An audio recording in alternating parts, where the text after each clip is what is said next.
All right, let's do this.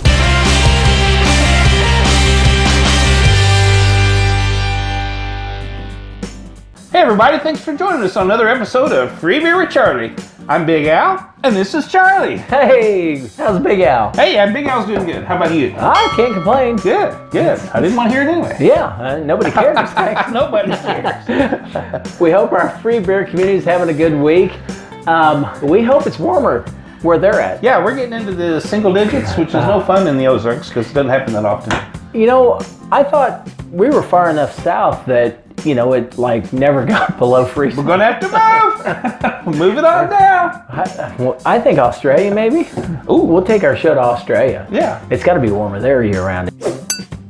So one good thing about the cold is you can just store your beer on the porch or whatever. Yeah, you know, it's so cold now here, which isn't typical for our area at all, but it's so cold now, our beer would probably freeze. Yeah, that's true. That's true. You have to keep it in the cooler outside to keep it from freezing. Yeah. And it can still freeze because my bar fridge, I left some beer in there. Oh, man. And I went to get it out and... Beer sickles? Yeah, beer sickles. So, Charlie, what do you like about doing these videos? You know, that's a good question. I think probably what intrigues me the most is the fact that, you know, now the craft beer community is so big and we get this opportunity to try stuff from literally all over the country and sometimes around the world. Yeah, true. And, you know, we're so thankful to our free beer community that keep tuning back in and keep sending us suggestions and things to try. Yeah. And we got to do a shout out to Mike out of Taneyville, Missouri, which isn't that far from us. No, it's not very far. And he's got a hold of some Dankenstein monsters. Yeah, beer. Dankenstein. Wow. And the name sounds pretty cool. Yeah, it should be good. The other thing I really enjoy is the history. Some of these breweries, I mean, it's just amazing what they've gone through to even the story behind the beer. Yeah, it's pretty cool. And we've had some of those stories that are a lot better than the beer. But you know, it's cool too when we get these friends that send us beer and we never met, you know, or anything. But and I think that's part of it. I think that's for me. It's awesome to know that somebody has something in their neck of the woods that we can't even get. Right. And so they think enough to send it to us. And I think that's fantastic. And we love, I mean, everybody please keep doing that. Been a lot of good flavors and a lot of good. Yeah. There's been a lot of really bad flavors and a lot of mistaken brewed beers, I think. But and yet, some of those we've had, you sit back and go, huh, why would they do that? What were they thinking? I know. But, you know, hey, different strokes for different folks. That's right. And if it's in production, somebody somewhere likes it. Apparently. Yeah. Or they're just squirreling away. Stored them for when the world ends. They still got a stock of beer. So, I wonder if anything good ever comes out of California. Well, this does. So we're going to find out if it's any good or not. Okay, sorry. I almost thought that was a trick question, and I had all these flashes through my mind of things I probably should pre-censor before I opened my mouth. Yeah. So this is the one we got from Mike in Taneyville, and this is coming out of California. So we're hoping it's good. And I believe San Marcos, California. Yeah. So we've never touched this can. I mean, we've touched it. We've never tasted this can. We've never cracked it open. We've never smelled it. We have no idea. And I think that's part of our excitement in doing this is when somebody gets us a beer in our hands that, you know, maybe even they haven't tried. They were just able to get a hold of it and they get it to us. And so, you know, typically for our reviews, we have sampled them before, so we have somewhat of an idea. Yeah. So this is fun. This is like Christmas for us. Yeah, this is going to be great. So let's get this out and try it and see what it's like. Yeah, we'll see if I can get it out of the ice bucket here. That's a pretty cool label. Oh, the label's awesome.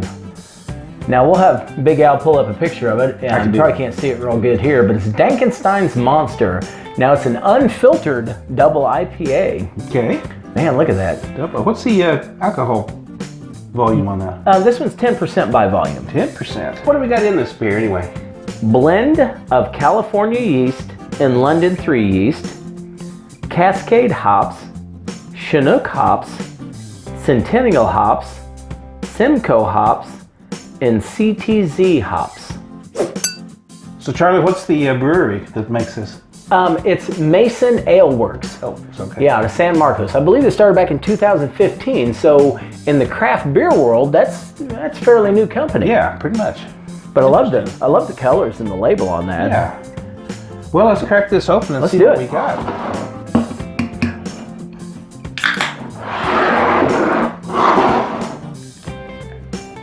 Aha! And the exciting thing, this is a pint.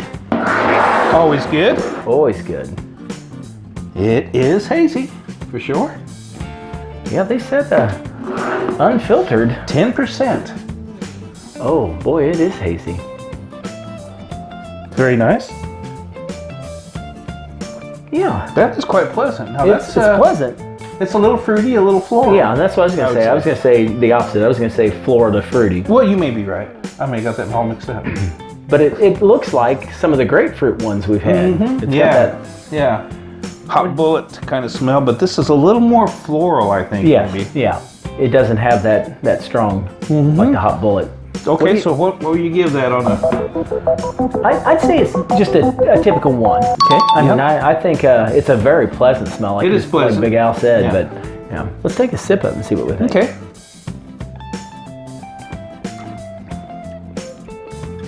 Nice. Okay, Yeah. that's got a creaminess to it. I was shocked by the smell. I figured it'd be a little harsher, and like you said, it's very creamy.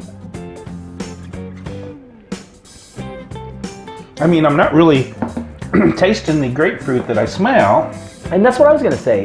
It's almost, I don't want to say quite Jekyll and Hyde, but the smell to me is totally different than the flavor. Yeah, it's quite a bit different. It's great Because though. by the smell, I would have thought it would have been hoppier, and I'm not Yeah. getting that hoppiness from the that's smell. what it is. So 10% though.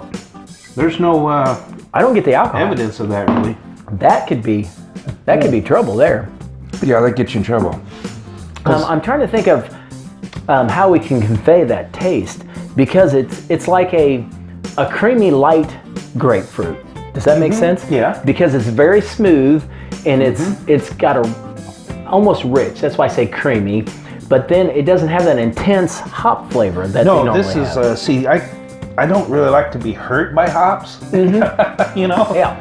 Because they can be painful. And they can be painful. But to me, this is just not. I mean, I can tell it's got hops in it and everything, but Yeah. wow, it's really nice. And you can tell a fruitiness. I mean, it does have a fruitiness to it, but from the smell to the actual taste is wonderful. I mean, it's a very good. pleasant smell. What do you think overall on the bittersweet of that? I mean, if Budweiser is kind of our one, I would say this is probably a 2. Yeah, It's sweeter. it's sweeter than that for sure. But that's a good sweet. It's It's not a dessert beer, anything like that. No, and it would be what I would consider a juice sweet. You know, it's not a sugar sweet where it's just like that intense. But I'm shocked that that's 10%. I would have never believed that. I'm still not. I just don't taste it at all.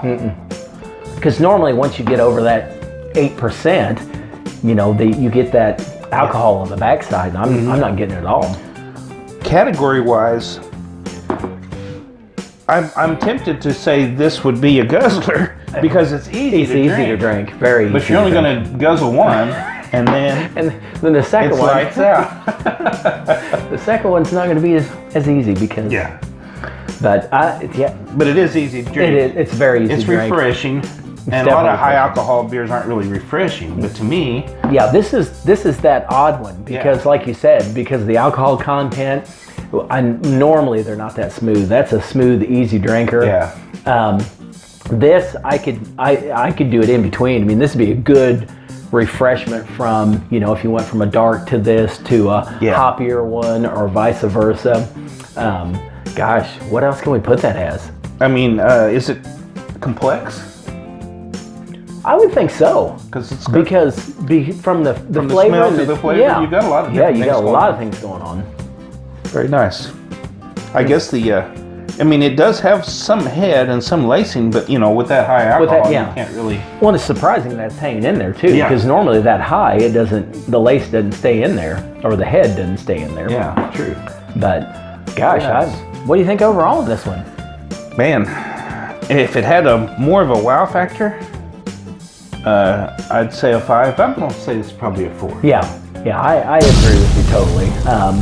Like Big Al said, if it had a little more, just wow to it, it would be a 5. But I mean, as far as the alcohol content, the smoothness, the drinkability, great beer. It's a great beer. We can't.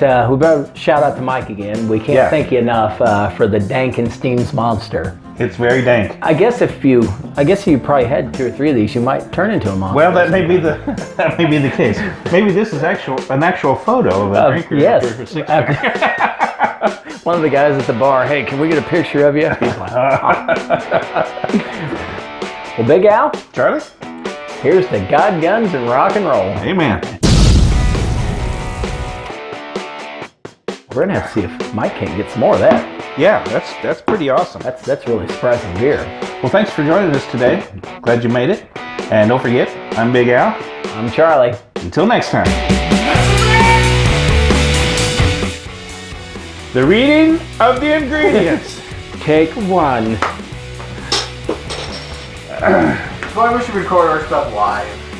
I think. How do we record live? Are we not? We always record I live. was gonna say, are we not live? This is the dead version. We should always record live. That was our producer. So the one good thing about, okay, I'll try that again. Just had an idea, and, Didn't it? I'm sitting here trying to think of something saying that nothing happened. Beer sickles? Yes, beer sickles. Okay.